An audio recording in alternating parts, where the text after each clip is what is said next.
বন্ধুরা আসসালামু আলাইকুম। আপনারা দেখতে পাচ্ছেন যে আমি একটা ইনকিউবেটর মেশিন নিয়ে এসেছি। আমি অলরেডি দুইটা মেশিন কিনেছি। আজকে আপনাদের যে মেশিনটা নিয়ে রিভিউ দিব সেটা হলো ছোট মেশিন। এটার দাম নিয়েছে মাত্র 1300 টাকা। সব মিলিয়ে এটা সংগ্রহ করা কুরিয়ার চার্জ শুরু করে এভরিথিং খরচ আমার লেগেছে 1650 টাকা। তো দেখতে পাচ্ছেন যে আমার ঘরে যে রানিং কোয়েল পাখিগুলো আছে ওইগুলো থেকে আমি ডিম সংগ্রহ করেছি। এই মেশিনটার মধ্যে 100টি ডিম ধরবে। তো আমরা ডিমগুলো প্রথম আমাদের পাত্র থেকে বের করে এগুলোকে মার্কিং করতেছি।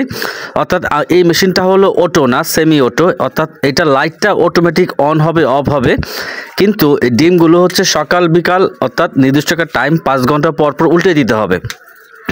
মিস্টেক যাতে না হয় এই জন্য আমি ডিমের এক সাইডে দেখেন মার্কার দিয়ে দাগ দিয়ে দিচ্ছি। দাগ দিয়ে দেওয়ার কারণটা হলো যাতে এক সাইড উপরে থাকে এক সাইড নিচে থাকে। 5 ঘন্টা পর পর যেন আমি সহজেই ডিমের আকৃতি এবং ডিমের সাইডটা যেন চেঞ্জ করতে পারি। তো এই ব্যাপারে আমার স্ত্রী, আমার ওয়াইফ খুব হেল্প করতেছে এবং আশেপাশে যারা আছে তারাও আমাকে খুব হেল্প করতেছে। যেহেতু আমি মেশিনটা নতুন আজকে নিয়ে আসছি সেই জন্য একটু হজবরল লাগতেছে। তারপরে ব্যাপার না, কারণ আমি একটা জিনিস খুব সহজে শিখতে পারি এবং আমিও আপনাদের আজকে শিখিয়ে দিব যে কিভাবে ইনকিউবেটর মেশিনে ডিম ফুটাতে হয়। তো অলরেডি আমাদের 100টি ডিম রেডি করা হয়ে গিয়েছে।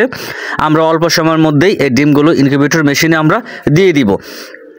তার পাশাপাশি দেখতে পাচ্ছেন যে আমরা ইনকিউবেটর মেশিনে ডিমগুলো দিয়ে দিয়েছি, উপরে দাগ দিয়ে এগুলো উপরে রেখেছি।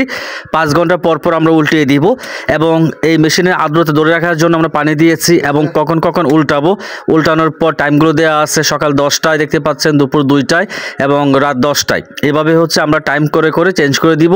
এইভাবে আমরা 17 দিন রাখবো। 17 দিন রাখার পর 18 দিনের মাথায় এই ডিমগুলো ফুটে বের হবে।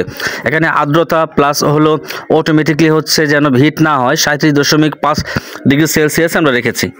দীর্ঘ 17 দিন পরে আমরা ডিমগুলো বের করব, দেখব কতগুলো ফুটে। সেই পর্যন্ত আমাদের সাথেই থাকুন। ফলো, লাইক এবং শেয়ার দিয়ে রাখুন। ধন্যবাদ।